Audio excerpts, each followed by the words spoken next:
regular season. Pero ngayon Sorry nakikita guys, natin hindi ko natuloy. yung Cleveland Cavaliers tatlong sunod na talo. Samantala yung sunod na panalo na.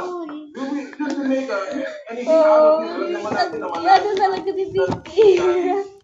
But ito ba should we be making a mountain Ako na sunod ba? right now? Alam mo ko, ang opinion na it's not about how many wins you have in the end. Ha? Bantayan mo tong ano namin ha. Bantayan mo. Ay, putek. Ano ba yan? Kahit na sunod yung mga talo nila. Ano ba yan? Ano ba yan? Ano ba yan? Ano ba yan?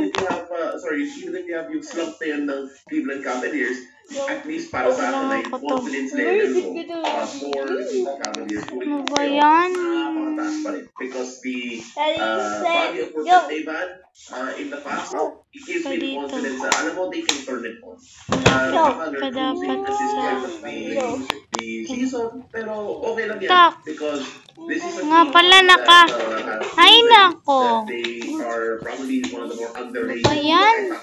Underrated sila sa palagay ko. Going into the playoffs and kakaalaman. Most likely against the Orlando Magic in the playoffs. If just looking at the seedings right now, alam ko may play-in but still looking at that. Bon, gusto mo kain? The Bulls or the Heat. Either way, the Cleveland Cavaliers, I think, are looking good pa rin.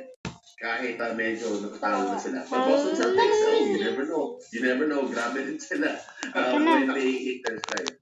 Diba, partner, pinag-usapan natin yung last week nila Steve and pintura ng Boston Celtics diehard. Masyadong Boston Celtics diehard yan. May bias yan. Pero pinag-stick niya na talagang siguro at this point, ang Cleveland is in a better position to make it to the final. Partner, ano nga ulit yan? mukhang hindi concerned masyado. Ikaw ba, meron kang konting aga-aga?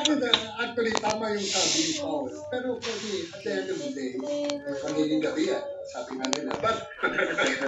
But ang importante talaga dito would be the playoffs.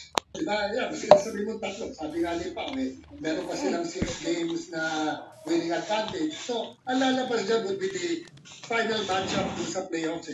Doon magkakaalaman kung gaano kalakas talaga o kagaling ang Cleveland Cavaliers. That's my take. For the finals, hindi ko masabi dahil tignan mo natin kung how they will perform during the playoffs. Basta alam ko yung team ni Paolo at team ko, wala